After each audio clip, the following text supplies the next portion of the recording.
All right, good evening or good late afternoon, everybody. Professor B here on Niners Radio 49ers Live tonight. We're here at Pete's Coffee here in San Francisco as the 49ers are enjoying their off day and, trying to lick their wounds. And after an ugly defeat on Sunday over at Lambeau Field in Green Bay, the Niners falling by a score of 38 to 10. Most points they've given up in a game in 4 years. So the Niners right now sit at 5-5 or 5-6. Packers go to 8-3. Niners still trail by a game in the NFC West, but time is starting to run out on San Francisco and as their current reign as the champions of the National Football Conference known as the NFC. So we're going to get into some of these little stuff here tonight. And let me just remind you, this is going to be what's going to go down this week. We're going to, on this podcast tonight, we'll give you like a state of the update of the 49ers, what's been going on, breaking down everything. What's around this time last year and currently this time, and give things a little bit of a perspective. And then later tonight, and then later on this podcast, we'll take a look back at the 49ers Niners Radio 49 Flashback segment. We'll take you back to Week 12 of the 1989 regular season. The 49ers taking on the New York Giants. These were two old NFC rivals back in the 80s. They've had some great success during the 80s and early 90s. In fact, between 1981 through 1990, the 49ers and Giants were able to combine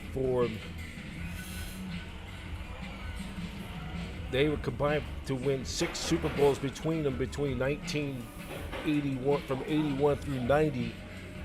And this was an intriguing matchup on Monday Night Football, just to wrap around the Week 12 after the long Thanksgiving holiday. We're also going to give you Week 12 NFL scores.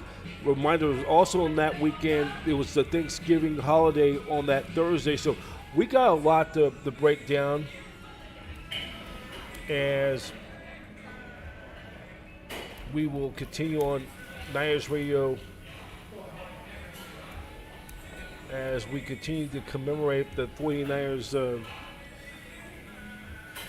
35 years ago when they won back-to-back Super Bowls. So we're going to have some fun stuff tonight, and I think you guys will really enjoy it.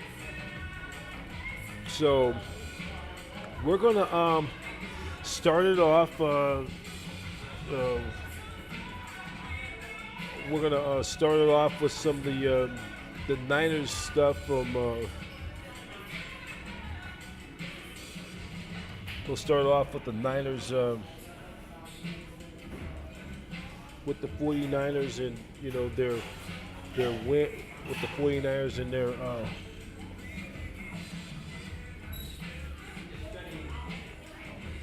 the 49ers coming off their win,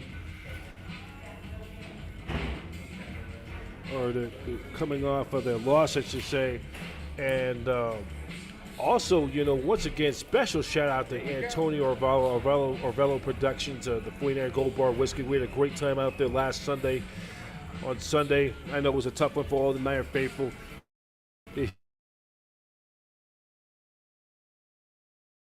Him and but so we're gonna have some fun tonight, and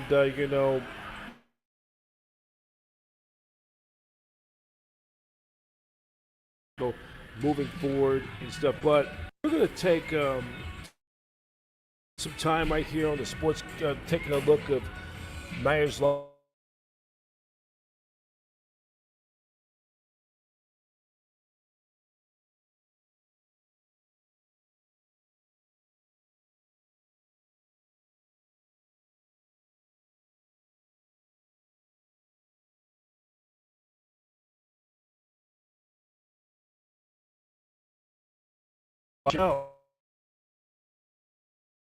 Bowl, for the third time in the last 12 years, and for us older crowd who are used to the when the Niners in their heyday.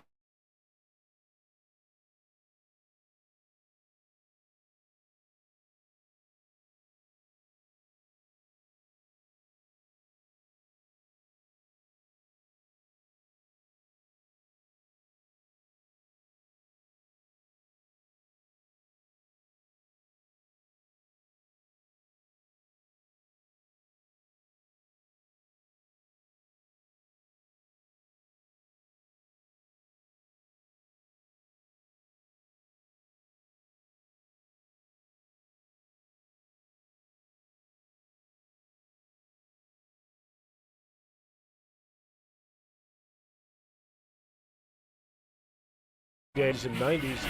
It's just not.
Yeah, so sorry for the technical difficulties. So um, the special teams right now are just struggling, and that's going to be something that have to be all right. Going to have to be addressed this offseason after the season is concluded. And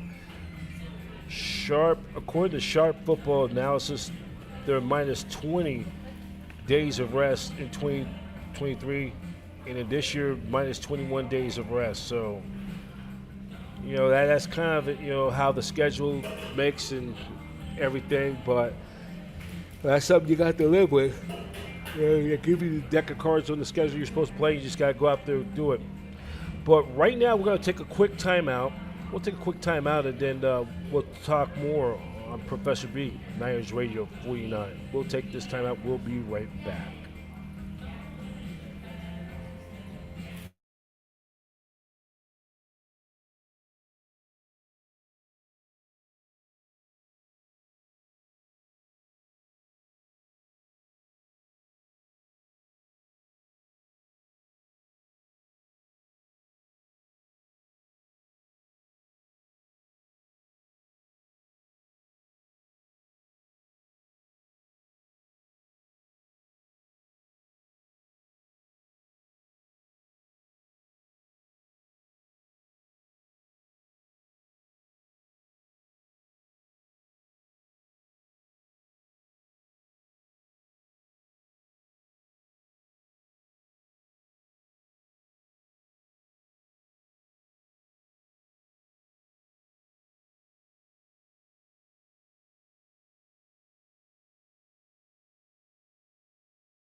Welcome back on Niners Radio 49. Professor Big here at Peace Coffee here in San Francisco in the Marina District here. And a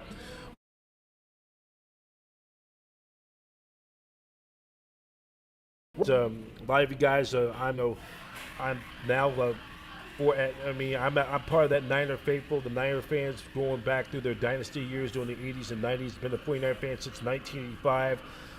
In perspective,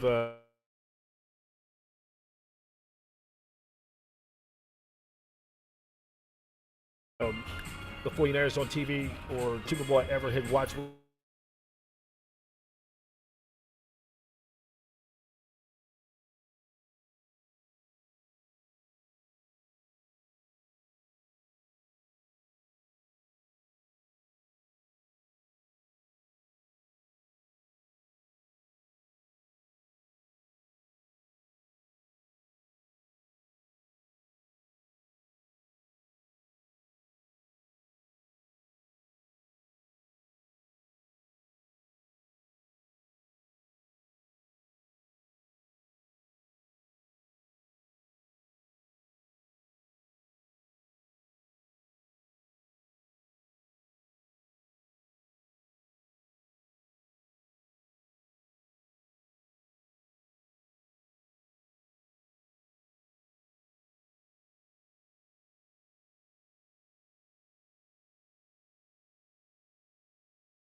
There we go. So, sorry for the technical difficulties. We apologize for the inconvenience. So, uh, Niners, been a Niner fan since '85. Since I was 8, I would have turned 8 years old on on December 29th, 1984. And then, of course, I just turned 8 a few weeks back. So the Niners, of course, won that second Super Bowl in 4 years, winning 38-16. And now, of course, they were coming off that 15-1 regular season in 1984. Well, they only lost one time that year, and that was to the Pittsburgh Steelers back in weeks 7. And that's how it began my love affair with the 49ers. I mean, that night they gave Bill Walsh the victory ride down there at Stanford Stadium. And hearing that comprehension Super Bowl and seeing the team, your hometown team, winning something, I really began to realize about the word Super Bowl and 49ers. This was some real stuff, and this was that was a big thing. And the Niners,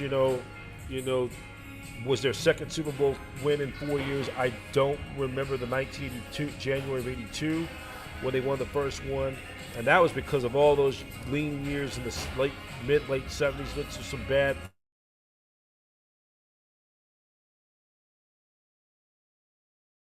football, and then they turned it. Bill Walsh.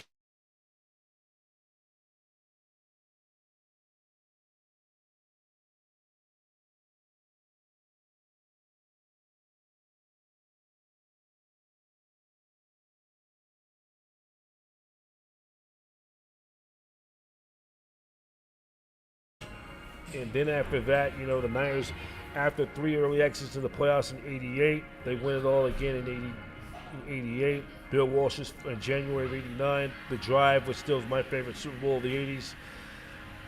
And then George Seifert takes over in '89. They go on to win back-to-back Super Bowls. And then they go on to win the 5th Super Bowl. So I've been through the good, the bad, the ugly, and the good, and the heartbreak. And I think I really feel the pain for Niner fans who are 30 and under crowd. The 30 and under crowd who've never seen the Niners win the Super Bowl in their lifetime. A lot of people, young people who were in their 30s, early 30s, or under.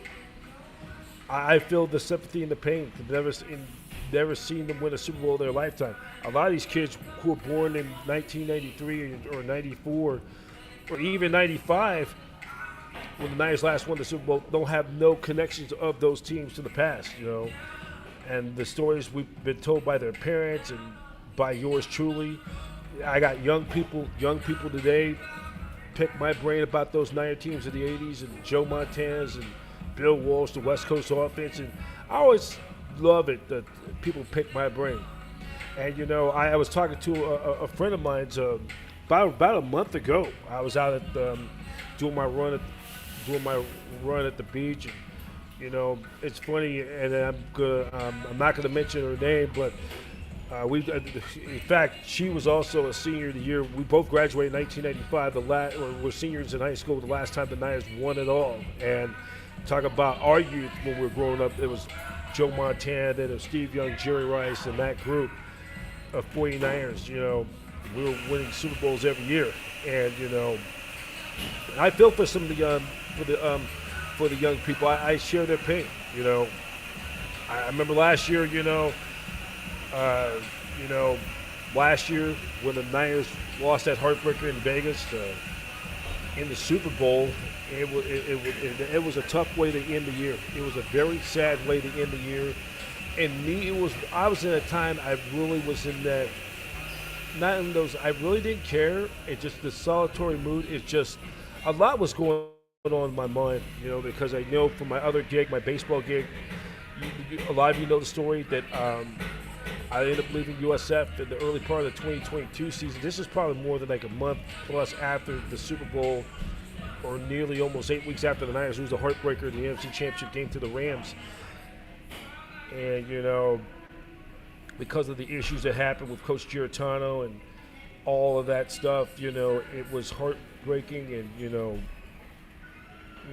for the 49ers,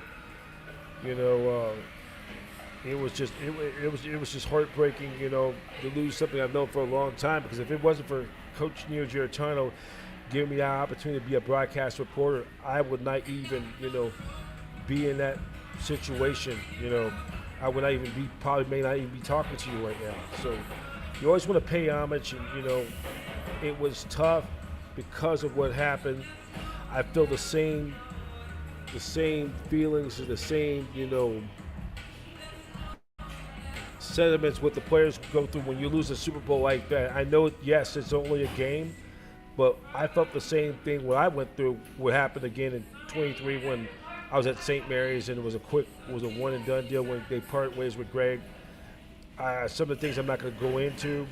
It was the way how he was treated unfairly, was forced out, and I just decided after when the Super Bowl concluded, with not had landed somewhere, I just decided I'm going to just take a year off and just explore other options to just, dealing with heartbreak. I could feel the same pain what they went through, losing the Super Bowl, losing to the Chiefs twice, had a big lead, and lost it, and then losing into overtime, and I needed just to try to hit the reset button. And luckily now I'm over at Cal Berkeley doing Cal Bears baseball. I'm happy I'll be doing that coming next spring, and we're going to see what happens if the Niners can bounce back from this, or or they're going to flush this season down the toilet. Because you look at it right now, they're only one game back.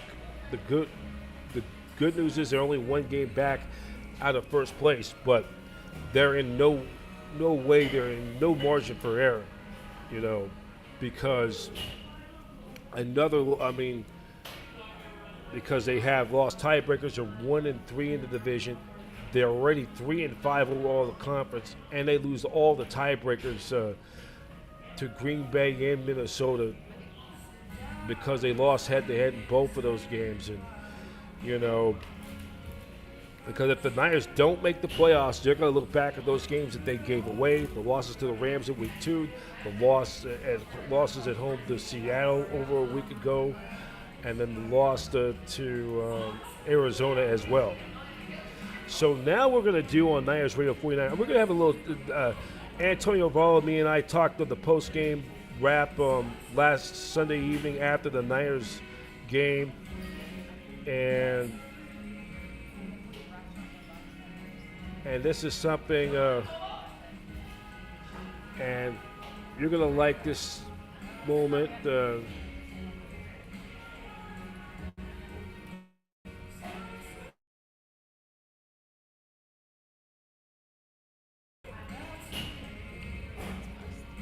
So right now we're gonna show you that clip. What Antonio Orvallo I had on my talk show. You're gonna enjoy this piece. Hope you enjoy it.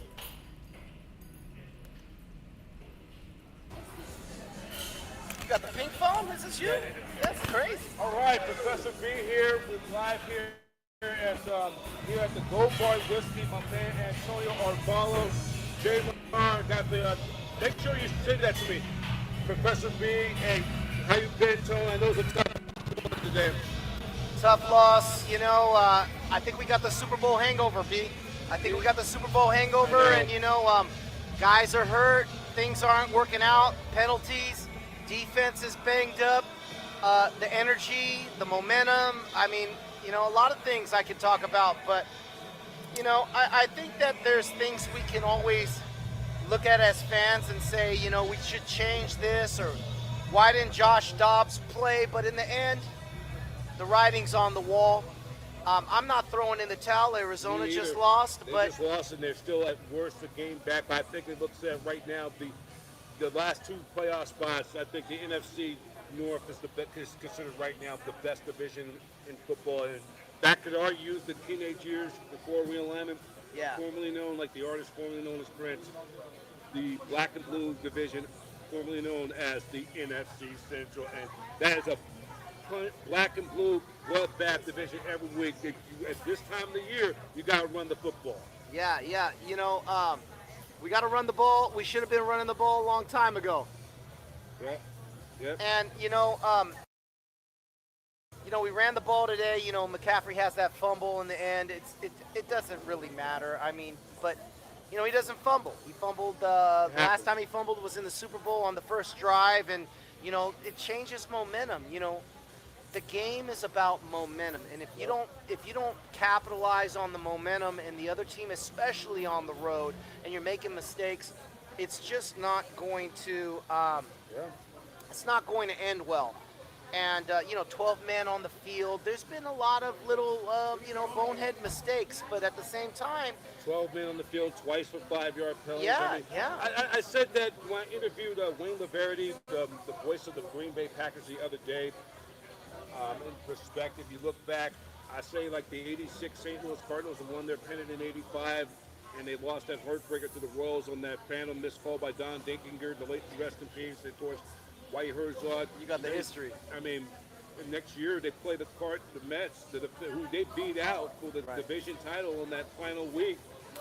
The Mets took a big series from the Cardinals, 4 straight, and they took off, and they took it. And then the Cardinals were hit by injury. They lose Jack Clark and Willie McGee. Some other guys were banged up with that World Series hangover. The way they lost that World Series, and then the Mets went through the same thing in '87 after they won the World Series. Dwight Gooden missed the first 2 months with his drug issues, off-field issues with the substance abuse, and then they had some other guys hurt. And when you extend to like early mid-January, February, or late October, early November for baseball, it takes time to rest the body, and going for that championship, it's going to come with stuff with the body. It comes with consequences with your health in the long haul.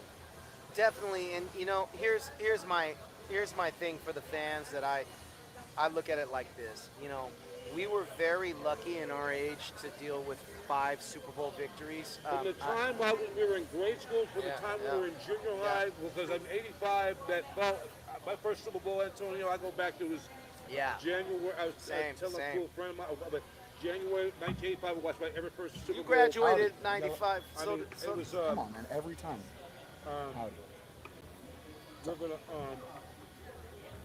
is this George Kittle up George on Kittle, here? you want to hold that? Let's mute him real quick. He's on a.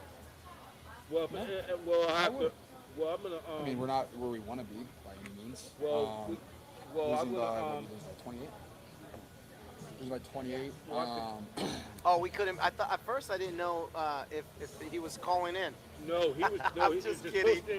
Post-game pressure, but. The same thing, like our youth. My first Super Bowl I ever watched on TV, 1985. I just turned 8 years old. Niners beating the Dolphins 38-16 against that high-flying offense. Yeah.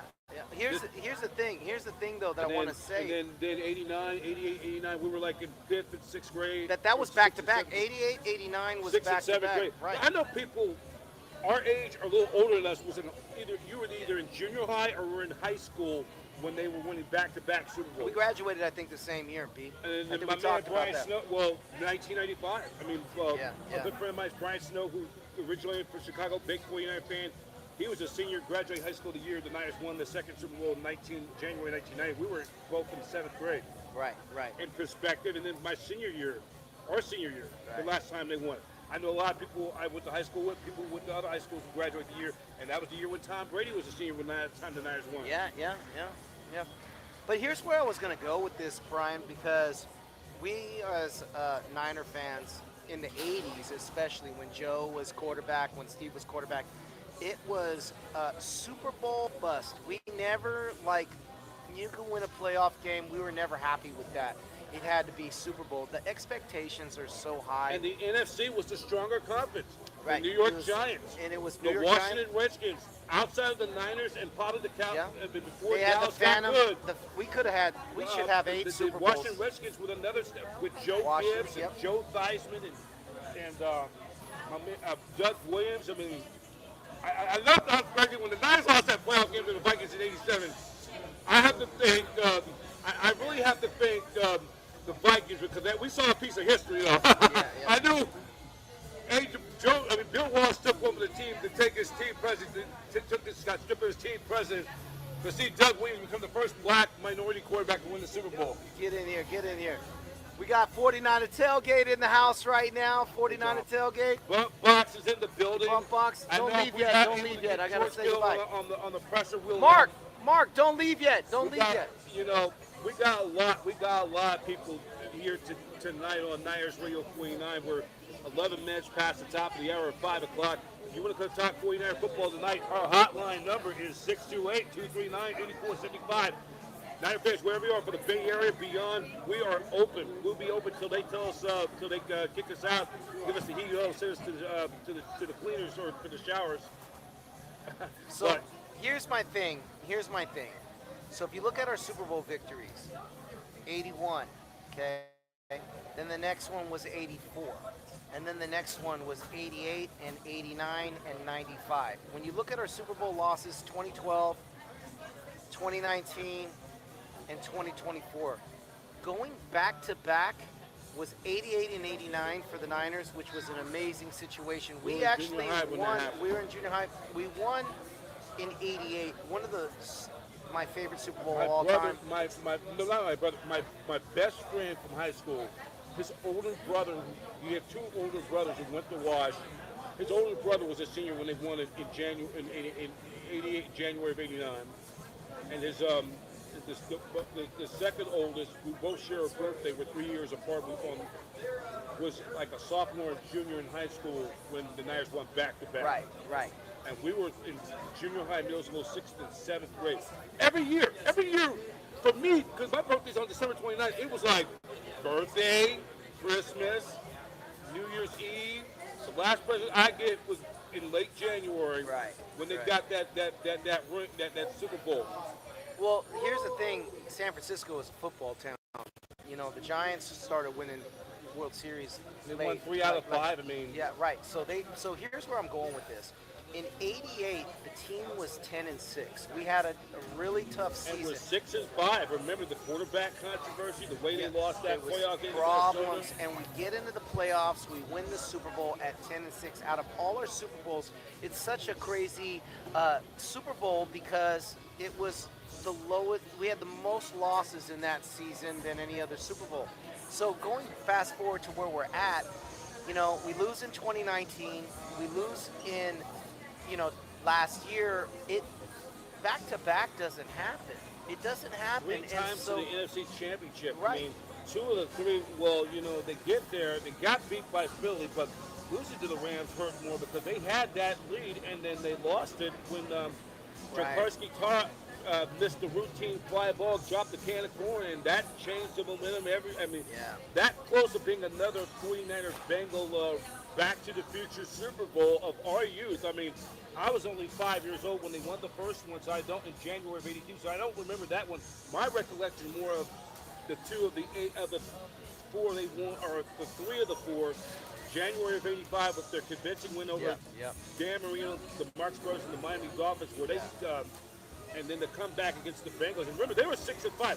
The game that turned their season around. I know you were big. You always say you always have that obsession of John Taylor. John they is talk my about the boy. game Shout out to John the Taylor. Monday night game against the defending champion Washington Redskins. Yeah. Joe Gibbs, a future Hall of Famer. You had Art Monk. You had Gary Clark, Ricky Sanders, the Posse, Charles Mann, and Dexter Manley, and you had Darrell Green, a Hall of Famer. Green. When Taylor had that 90-yard return for a touchdown on that Monday night, that kind of turned their season around, and they won 4 of their final 5 games. JT. They lost the last game they lost to was the Rams. The Rams needed to win that game to get in, but they I mean, and then they, hey, they got the revenge tour on the Vikings. Then they go to Chicago to beat the Bears in Chicago. Well, hold on. The revenge tour, we blew the Vikings out. By the way. Oh, yeah. We were angry in that game. And so here's the thing, guys. We're having an off season right now. We're going to figure it out. We got to sign Brock Purdy. We're going to lose some guys. Some guys are burnt out. Some guys don't got it anymore. We're going to have to reassess who has heart and who doesn't. And some guys are banged up. Some guys have the Super Bowl hangover. We have been in a lot of extended games for a long time now. Last 3 years. Yeah. So guys are playing. 5 years. Their seasons aren't ending like a regular season game. So these guys need rest. And football, your body is getting banged up, and it's a short career. So we have to reassess that, and we have to. Baseball. Yeah, we're not. Baseball, you can play if you're really good. Play at least 10 years, get your pension. Only in the NFL, you can only 3 to 5 years, the minimum. And in conclusion, where I'm going with this is when you make it to the Super Bowl, you have to win. Because if you don't win, you don't know when the next time you're ever going to be back there. So our expectations are high. We're very bitter as a fan base after losing in overtime last year. I don't know about that. I mean, I'm I think the upset ones are more bitter. still, I think maybe for your kids, and I'm doing it in a. I feel their pain. So I if agree you're 30 for that. and over, you have not seen the night, and they've never seen the Super Bowl in their victory in their lifetime. They're 0 for 3. I'm bitter because I paid for the damn ticket. I know. You put your heart and soul in I'm that. just like, I put. All the people came from the Bay Area, all around the globe to go to Vegas. So when I graduated high school, I said, I'll never miss a Super Bowl, and I've lost 3 of them. I've went to 3 and I've lost. So where I'm at as of today is, please don't break my heart, Niners, in a game like the Super Bowl. Break my heart by not playing early on, so that my heart is not in it like that. And it is kind of crazy to think like that, but what I'm saying is our fan base is on edge. Prices of tickets are high. Prices to go to park to the game is high. So shout out to Gold Bar Whiskey for putting on these events that make sense for the fans, because it is the fans first. This is by the fans, for the fans, and we are being priced out. I don't go out the bars too much. Go here or go to do tailgate shows, or even go to Keys Yard Pub, the original home with the 49ers, right across from the old home. I mean, that's where we're all starting for the faithful. I mean, and let me tell you about the Super Bowl loss. And I told a lot of people, I tell you for the record straight, when they lost that Super Bowl, I really didn't. I had more in my life. More was mine. I know the Niners, if they would have won it, but mentally I was strained because of the issues. Leaving University of San Francisco baseball, and then St. Mary's back at 2 Division I with 2 great coaches because of issues that went down, and we're fighting for Coach Giarratano, which if it wasn't for him, I would not be in this position.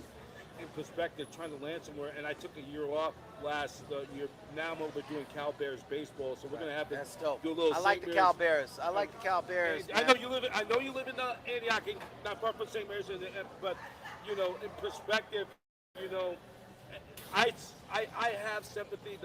What my loss that I had was heartbreaking. Losing too good, a good mentor, and not, able to go to cover a regional with that team on the national stage exclusively. I know what it's like. I know what's like because that was my bread and butter for nearly a quarter century with that university. And unfortunately, things didn't turn out well as I had hoped for. And right now, we're just trying to battle through the courts to get him exonerated. I'm not going to go into full detail, but it puts things in perspective, Antonio. That I mean, it was Brian, keep doing what you love to do. We're out here. Sports motivates people. It's a good distraction. We got things going on in life. We got bills that we got to pay. But sports talk, you never can measure somebody unless you can't measure someone's heart, right? So, if the odds are against you, if someone says you can't do something, sports, you've seen it done over and over through sports, competitive sports, and it's no matter if it's baseball, basketball, or football, or baseball is my very first love, and I love doing play-by-play on internet radio. And with my platform, if people can't watch the game, they can watch it.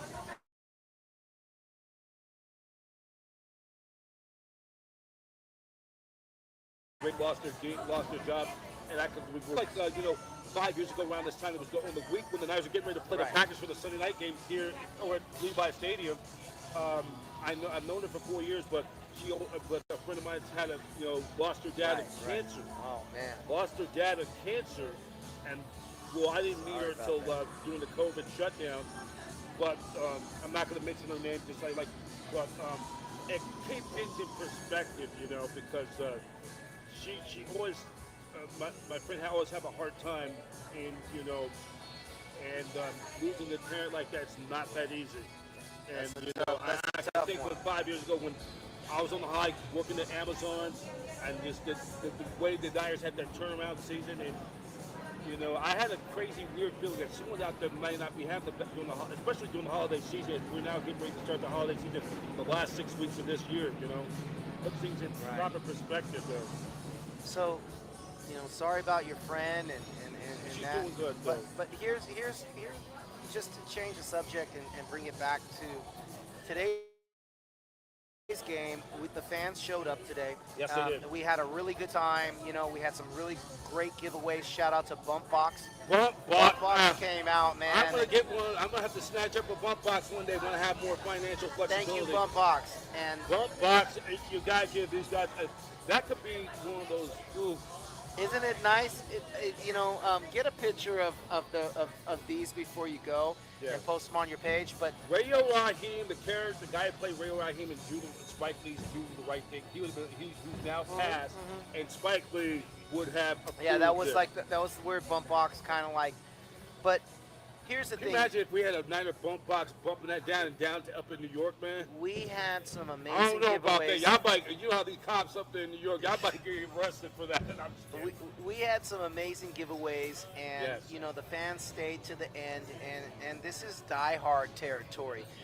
This is not bandwagon stuff. We love our team. We're 49ers for life, right? In the end, and so what we do for this team is above and beyond.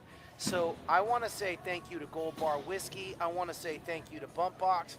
I want to say thank you to everybody on the Gold Bar Whiskey staff that put on this event. And I want to say thank you for having me as your host, DJ JMO, 49er Tailgate. And thank you to everybody that came out. Regardless if the Niners win or lose, I'm going to continue to do this for you guys because that's what it's about. It's about the fans, and it's about, bringing people together. Brian, this was awesome. I thank you always for coming out, man. I thank you all the time because, what we were 11 and a half years ago, actually at the end of the 12th season when they were getting ready to make that run, I run the Jay Asperanza. That was almost like the pilot. And I said, we're going to do something. Jay was here today. Shout out to my brother Jay. Then, because you was at the Red Zone. We were at the Red Zone. Yeah, where Candlestick. it was really the final year at Candlestick Park. Yes. And then, Jay got me on Empire Road, your sister, Abe, Trey, Jamie, a lot of moving parts. A lot of moving parts. A lot of people involved. A lot of people. We built this. I really thank you guys because I got that won that award. That's why I paid homage to all you guys and people. Thank you for shouting me out on that, man, and congratulations on the award. I rarely have won awards like that, and I enjoy every. But now I have to keep. Even though the Niners it looks bleak, hey, nothing changes. Got to keep on finishing strong for this year. 'Cause I think 25 for me personally, Antonio, it's going to be a banner. It could be a banner year. Well, you know, you got my support. You got to come along for the ride, though. Yeah, you got my support. Anything you need, and I can't wait for baseball season too, because we're gonna be out here in the city, Brian. You know how I run into you on the baseball season. Come on. So play-by-play. I'm trying to get. So that, we'll my talk autism, offline about platform. baseball. We'll talk offline about baseball, but we do baseball season too. All right. So let me get my man from the bump box come on. Yep. Thank you. About him today. Antonio, thank you very much. Thank you guys. All right. So we'll see you back out there in 2 weeks.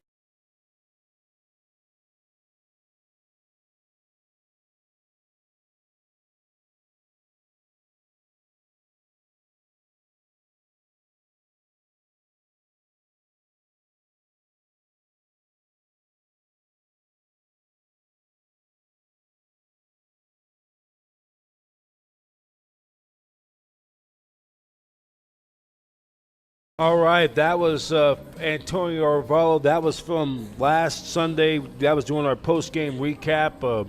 Just giving a little perspective of the season. And I know it's tough for Niner fans. I mean, especially for the younger generation who have never seen the 49ers win a Super Bowl in their lifetime. And it's, you know, it's tough, you know, the lose that heartbreak. And, you know, I know I've always say, like, the Generation X, if you're a Niner fan, part of the Generation X, they never lost a Super Bowl, 5 for 5, doing that run they had in the 80s and 90s, yes, but that's 30 years ago. That's a long distant memory. And, you know, now I've got, you know, a lot of most people I know who either have kids or nieces and nephews who never seen the Niners win a Super Bowl in their lifetime. I could really feel for some of the people, you know, you put your heart and soul into it, you know, spend a lot, thousands and hundreds and thousands of dollars to go on these road trips to, you know, and it's an empty feeling, you know. It's an empty feeling when you go up to get to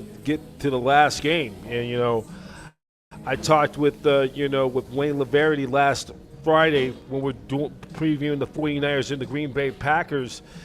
And, you know, it's very tough, and, you know, it's hard to get back there. And the Niners are suffering for it this year. And, you know, a lot of their moving players who had productive years last year are not having the same numbers, and they've been hit by injuries. And, you know, I know the similar thing would happen 4 years ago during the COVID year, where there was were a mass unit, and every year is different. And, you know, last year's, you're not going to always translate last year's success to this year. It doesn't happen. In the NFL, it doesn't always necessarily happen. You can look back at what has happened. You know, the contract holdouts for both Brandon Ayuk and the veteran Trent Williams, and then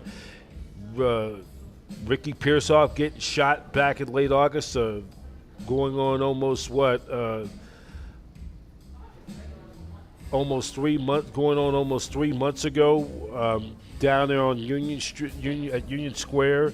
Fortunately, he was able to survive that thing, and the injuries just continue to pile up. And, you know, the Niners are just trying to survive this thing, and, you know, it's tough right now. You know, see who they could try to get back. Nick Bosa and Trent Williams, they're going to be monitored day to day. And then for Brock Purdy, he threw pain-free yesterday. And the Niners, of course, get back to practice on tomorrow. They'll be back to practice. We'll preview 49ers and Bills tomorrow on Niners Radio 49. We hope to get somebody from either Bills Mafia or somebody from the Buffalo Bills to come on to our podcast tomorrow or sometime on Thursday. So now in our next segment, we're going to go back to 1989. Our Niners Radio 49 flashback, as we continue this year to pay homage to the 3 Super Bowl anniversary, the 35th anniversary of the 49ers winning back-to-back Super Bowls. We're going to go back today. We're going to show this highlight from 1989. The Niners taking on the New York Giants at Candlestick Park. And this was on a Monday night game. This was a Monday night football game back in late November. Niners taking on the New York Giants out at Candlestick Park. And this was a big deal back in 1989.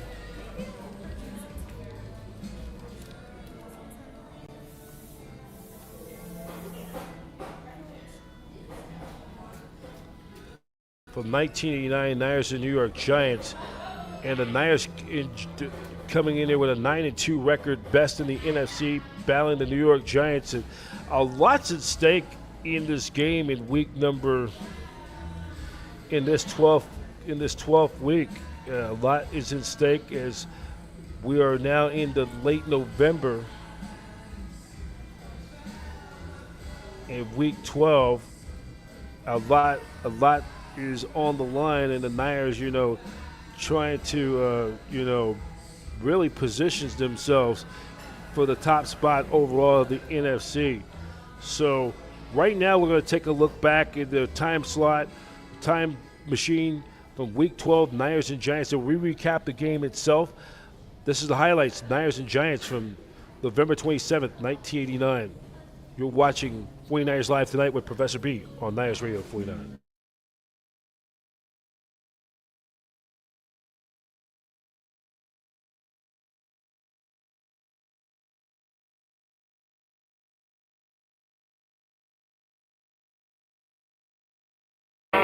San Francisco rebounded strongly a week later in a battle between the league's two best teams. A Monday night TV audience watched as the Niners bolted to a 24-7 lead, thanks to the precision-perfect passing of Joe Montana. Montana straight back, drop a pass across the middle, caught by Jones, touchdown 49ers. Oh, what a catch for the defender, hanging all over him, 17-yard touchdown pass. Leading the defensive charge was number 54 linebacker Matt Millen. A waiver wire pickup in September, Millen's fiery leadership and experience was particularly valuable against the Giants.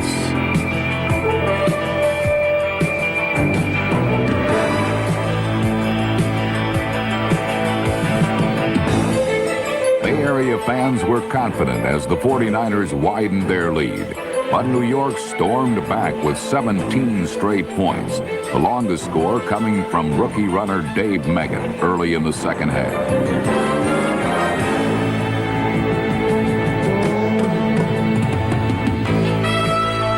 Deadlocked at 24 deep in the final period, the San Francisco defense took control of the game. 7 sacks and 5 turnovers by Romanowski, Walter, Turner, Pollard, Brooks and company ended New York's comeback, with veteran cornerback Eric Wright, number 21, delivering the knockout blow. Sims back to throw, trying to stand into pressure.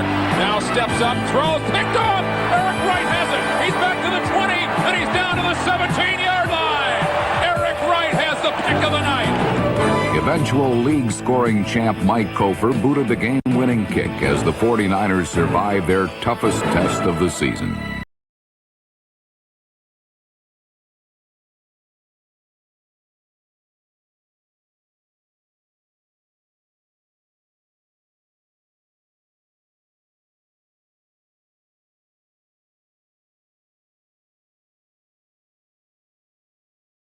All right, glad you enjoyed that clip of classic game. That was a big win on Monday Night Football. The 49ers, the reigning Super Bowl champs of 1988. Niners winning a big one on Monday Night Football on the big stage right there, winning a classic against the New York Giants, the two best teams in the NFC, battling it out in Monday Night Football. A great classic rivalry. Bill Walsh, George Seifert, Bill Parcells, Montana, Craig, Rice, Ronnie Lott, Phil Simms, Lawrence Taylor, Joe Morris, Maurice Carthon, the big guy, Mark Bavaro, the tight end, and Dave Meggett. That was a classic rivalry. When you think about the 49ers and New York Giants back in the day, the Golden Gate Bridge and the Brooklyn Bridge, both two continent bridges intertwined continentally coast to coast. So we will take a look back at 1989 Niners and Giants. The score, Niners were going to win 34-24 was the final score in this contest, and we're going to take a look at it.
All right, so the Niners with that big win on Monday night maintain, and with the Giants, let me take a look at with the Giants losing with the Giants, by them beating the New York Giants, winning on Monday night. The Niners are now 10-3. The Niners are 10-2. The Giants are now 9-3. And with the Eagles, by virtue of the Philadelphia Eagles win over the Cowboys on Thanksgiving Day, the Giants' lead in the NFC East is now trimmed down to one game. And remember, the Eagles already beaten the Giants once already in the year, back in, I think,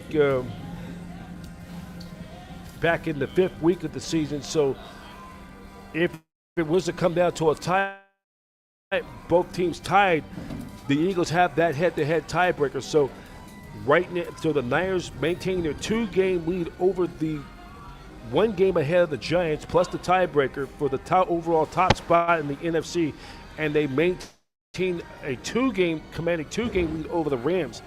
And remember, those two teams will hook up on Monday night 2 weeks later, and when 2 weeks' time we will talk about that, dissect that game, the Niners and the Rams, one of the classic games. We'll do that in our Niners 49 flashback in 2 weeks' time. But next week on our Niners Radio 49 flashback, we'll look back at the 1989 49ers. We'll go to week number 13 when the Niners travel south to take on the Atlanta Falcons at Fulton County Stadium in Atlanta. We'll take a look back at that game.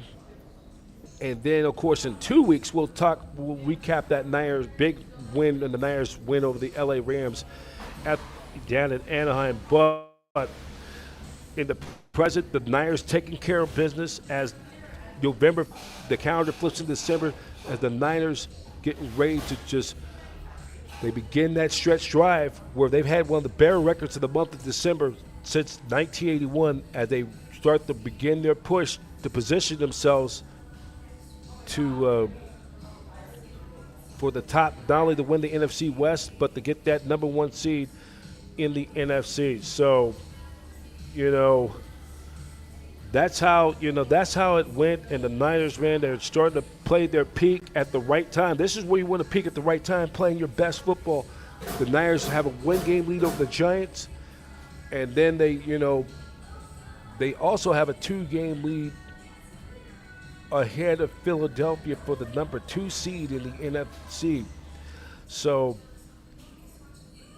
there's still a lot of football left. So we are going to continue on Niners Radio 49 here at Pete's Coffee, and it's a great night here. And just as the Niners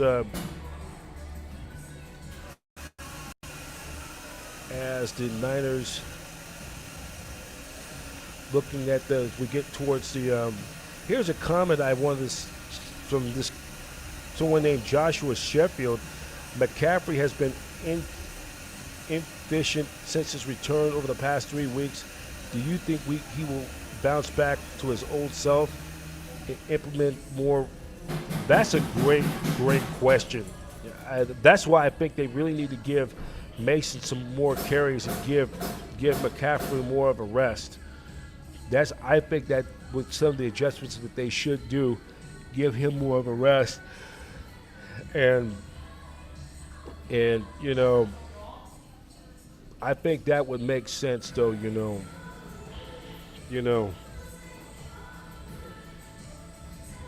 So that is something that's something we are going to that the Niners should start doing for the rest of the year. You don't want to overdrive McCaffrey too much, though. So, well, we're going to get ready to wrap it up in a few moments for tonight on Niners Radio 49. Glad that all you are enjoying this tonight. And I just want to give you a FYI reminder. Coming up on Thursday, it will be the annual Thanksgiving Turkey Bowl Championship over at Kezar Stadium. This year marks the 100th anniversary of the Academic Athletic Association AAA Championship games. It'll be at Kezar Stadium, the original home of the San Francisco 49ers. And it will be a girls flag football championship as a part of the doubleheader. The girls will start off at 10 a.m., though it will be, I think, Lincoln and Lowell, and they'll be Lincoln and Balboa playing at 11:30 p.m. So that's going to be, we'll get you more information when we have that chance. So I'd like to thank all of you for watching 49ers Live tonight with yours truly. Tomorrow we'll get into dive and previewing the 49ers and Bills, and then we're going to try to get it in behind enemy lines, give you what's going on with Buffalo. The Bills are coming off their bye week, and there is some history between the 49ers and Bills. We'll get into that as well. And then tomorrow on our Niners Radio 49 Flashback, as we continue, we'll take a look back at the 1994 San Francisco 49ers, and we take a look back of their Super Bowl season of 1994. We'll take a look back to week number 13. 49ers taking on the New Orleans Saints at the Superdome in New Orleans for Monday Night Football, and this was the year they won their fifth and last Super Bowl. As the 49ers, a win over the Saints, would wrap up the NFC West title, and we'll take a look back at that game, and we'll take a look at the scores of 1994 as well. So that's going to do it for tonight. Professor B, glad all of you are enjoying this tonight, and we'd like to thank all of you for tuning in on Niners Radio 49 and on 49ers Live tonight. Love doing this. This is something I love to do. If you want to check in at any time, check us out on youtube.com/@NinersRadio49, and please click the subscribe button. For now, Professor B, and saying so long. Thank you for watching 49ers Live with yours truly on Niners Radio 49. 49ers Live on Niners Radio 49 is exclusive by Niners Radio 49 in association with the Satellite Digital Media News Network. 49ers football, faithful to the Bay. Wish all of you a very, very pleasant good evening. Good night, everybody. Take care.